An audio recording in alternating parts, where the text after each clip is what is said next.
Life's end. Isn't it beautiful? It's almost tragic. When life ends, it gives off a final lingering aroma. Light is but a farewell gift from the darkness to those on their way to die. I've been waiting, Snake, for a long time. Waiting for your birth, your growth, and the finality of today. Boss, why are you doing this? Why? To make the world one again. The world used to be whole. But with the end of the Second World War, the philosophers began to fight amongst themselves, and the world was torn apart. The Cobras, my comrades who trained and fought alongside me, were torn apart as well. The foibles of politics and the march of time can turn friends into enemies just as easily as the wind changes. Ridiculous, isn't it? Yesterday's ally becomes today's opposition. And this Cold War? Think back. When I was leading the Cobras, America and Russia were fighting together. Now, consider whether America and Russia will still be enemies in the 21st century. Somehow I doubt it. Enemies change along with the times, the flow of the ages, and we soldiers are forced to play along. I didn't raise you and shape you into the man you are today just so we could face each other in battle. A soldier's skills aren't meant to be used to hurt friends. So then what is an enemy? Is there such a thing as an absolute timeless enemy? There is no such thing, and never has been. And the reason is that our enemies are human beings like us. They can only be our enemies in relative terms. The world must be made whole again. The philosophers must be reunited. I will devote my skills to that purpose. And with the Colonel's money, I will achieve that end. Just as I once created the Cobras. They are my family. I may no longer be able to bear children, but I still have a family.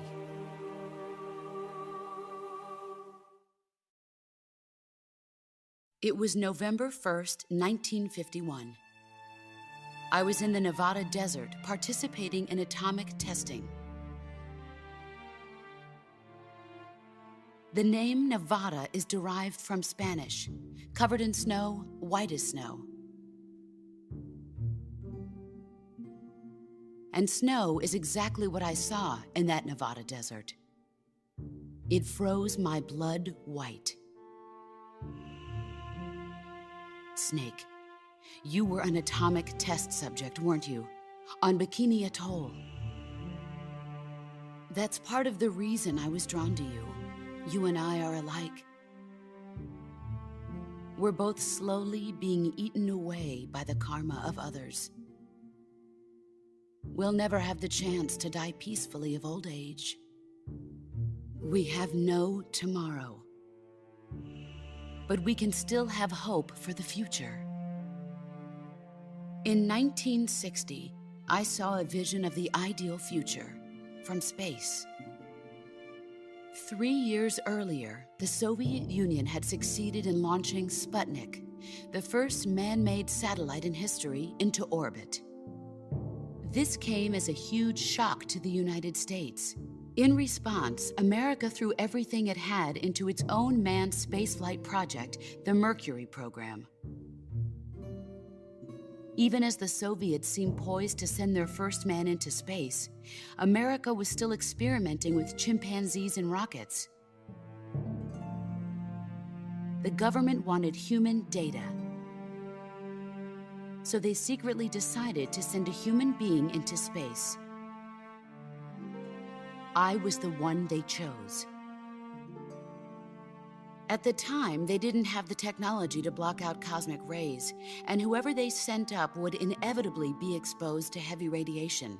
That's why they chose me. After all, I'd already been irradiated once. Of course, you won't find any of this in the history books. I could see the planet as it appeared from space. That's when it finally hit me. Space exploration is nothing but another game in the power struggle between the US and the USSR. Politics, economics, the arms race, they're all just arenas for meaningless competition. I'm sure you can see that, but the Earth itself has no boundaries. No East, no West, no Cold War. And the irony of it is, the United States and the Soviet Union are spending billions on their space programs and the missile race, only to arrive at the same conclusion. In the 21st century, everyone will be able to see that we are all just inhabitants of a little celestial body called Earth. A world without communism or capitalism, that is the world I wanted to see. But reality continued to betray me. In 1961, I was sent to Cuba, to Bahia de Cochinos.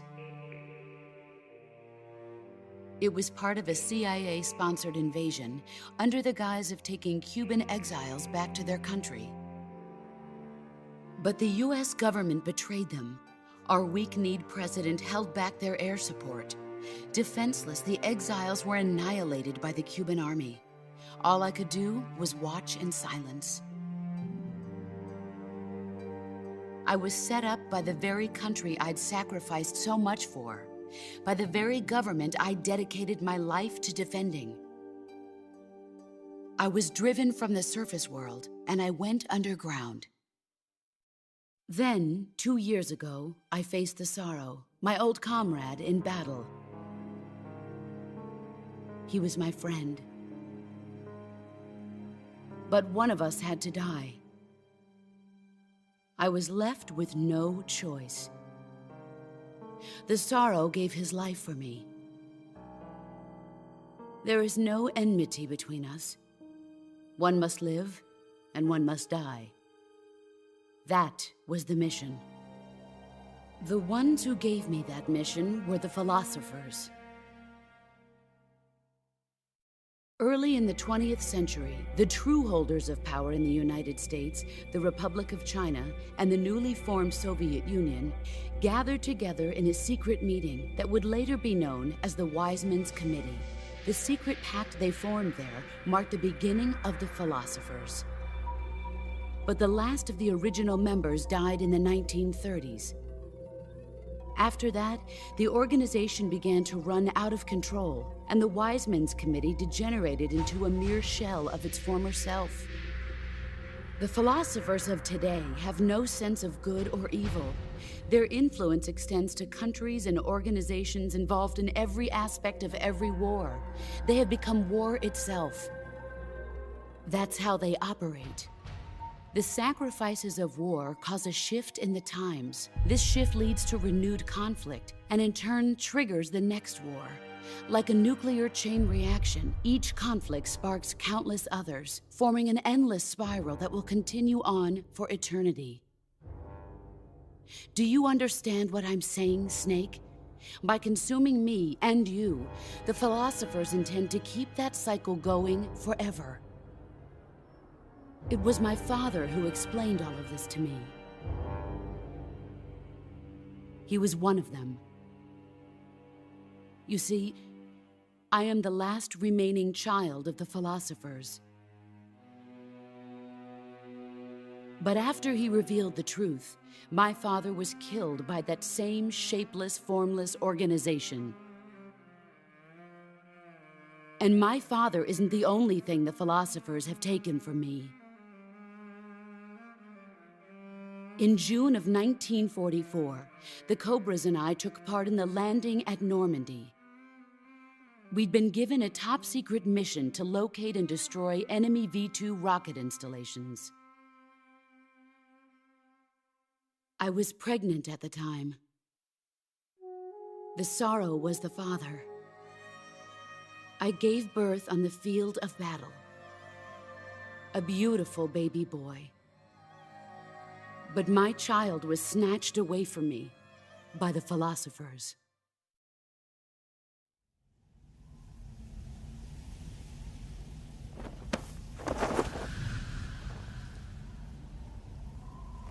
Look at this scar. This is proof that I was once a mother. I gave up my body and my child for my country. There is nothing left inside me now. Nothing at all. No hatred, not even regret. And yet sometimes at night, I can still feel the pain creeping up inside me, slithering through my body like a snake.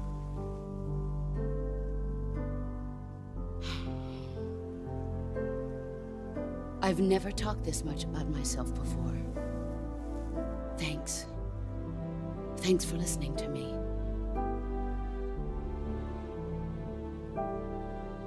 I feel content.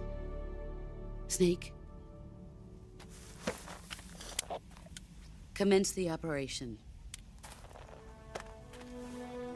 I raised you. I loved you. I've given you weapons, taught you techniques, endowed you with knowledge. There is nothing more for me to give you. All that's left for you to take is my life, by your own hand. One must die, and one must live. No victory, no defeat. The survivor will carry on the fight. It is our destiny. The one who survives will inherit the title of boss. And the one who inherits the title of boss will face an existence of endless battle. I'll give you 10 minutes. In 10 minutes, MiGs will come and bomb the hell out of this place. If you can beat me in less than 10 minutes, you'll be able to escape in time. Let's make this the greatest 10 minutes of our lives, Jack. Boss? You're a soldier. Finish your mission. Prove your loyalty. Face me. Let's see what you're made of.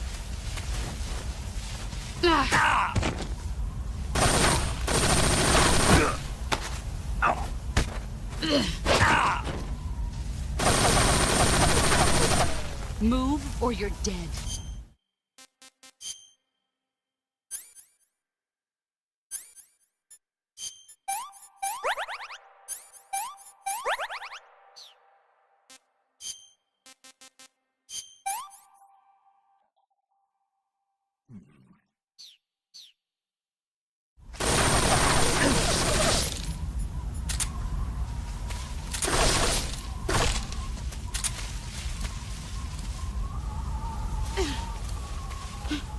Where did you go?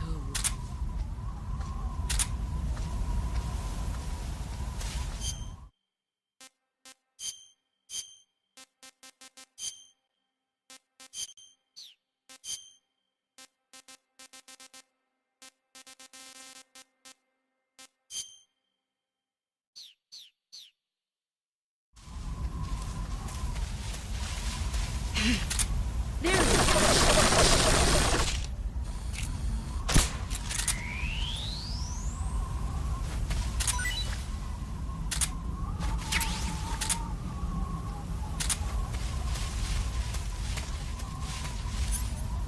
Where are you?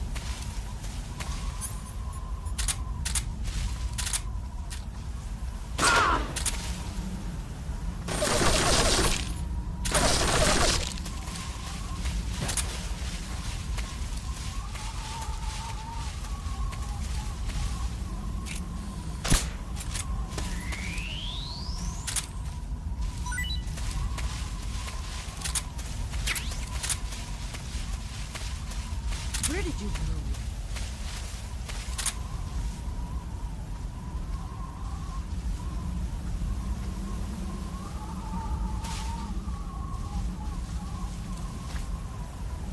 Where are you hiding? Ah!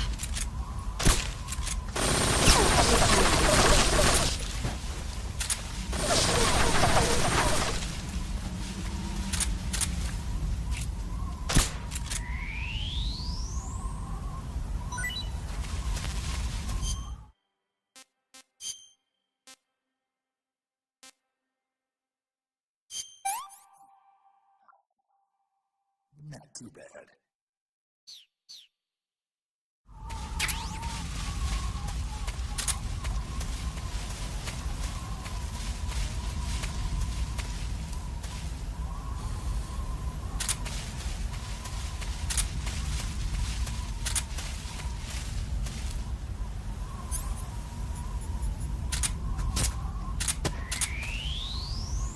He's gone.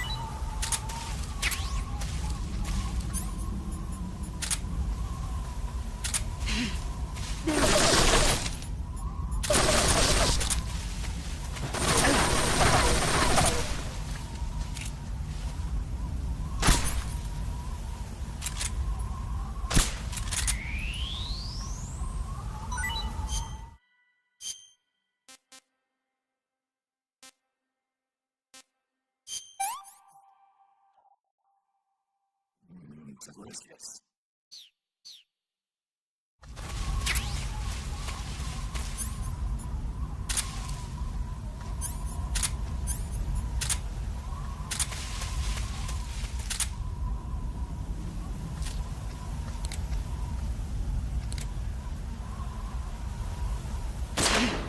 Found you.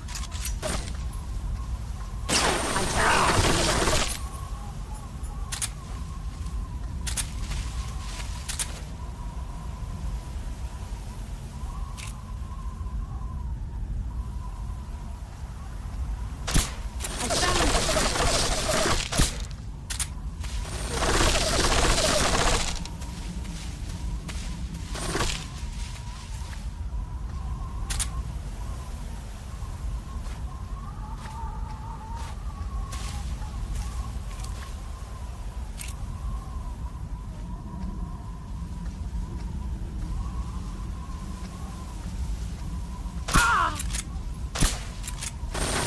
It's me.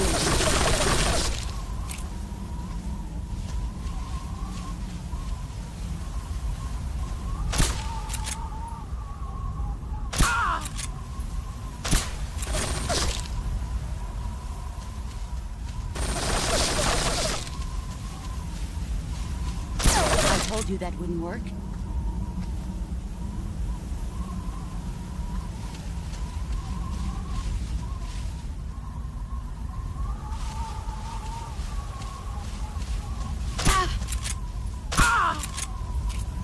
You've got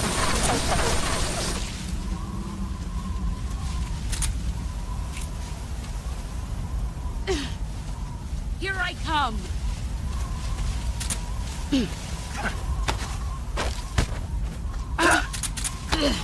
Time to play rough. All these years and still nothing to show for it.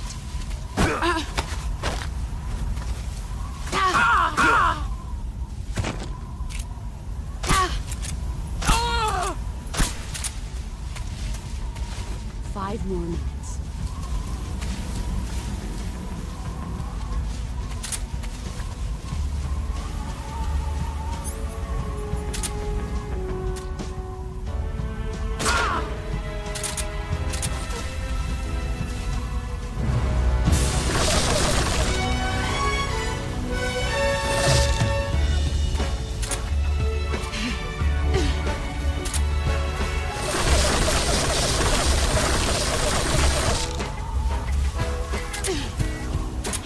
Where are you hiding?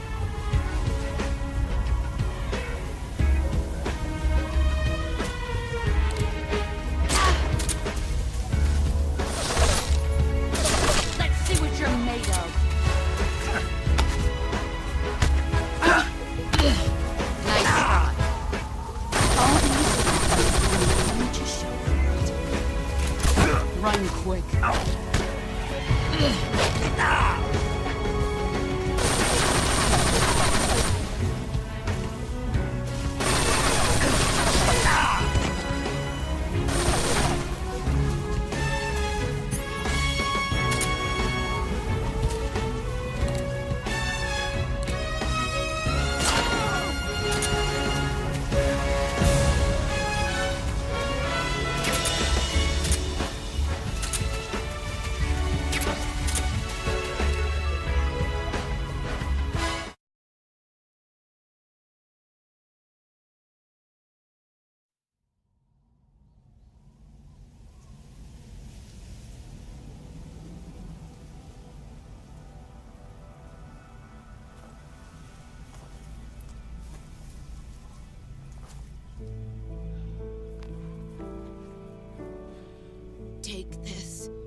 keep it safe.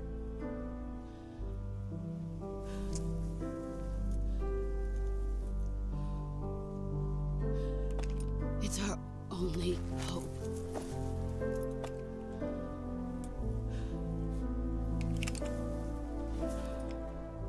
A patriot? Why are you giving me this? Jack. Or should I say, Snake. You're a wonderful man. Kill me. Kill me now. Do it.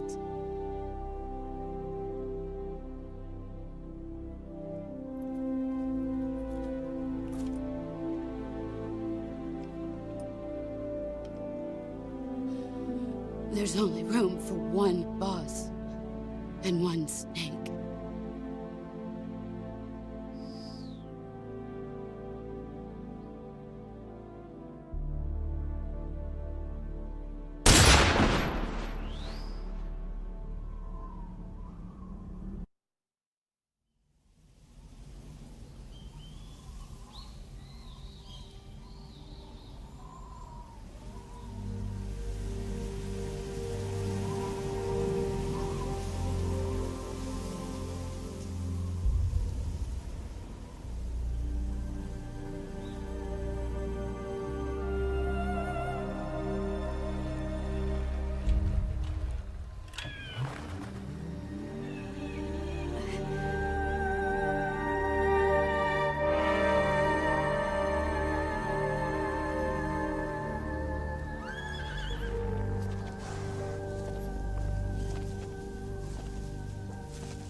Ready to go, Snake?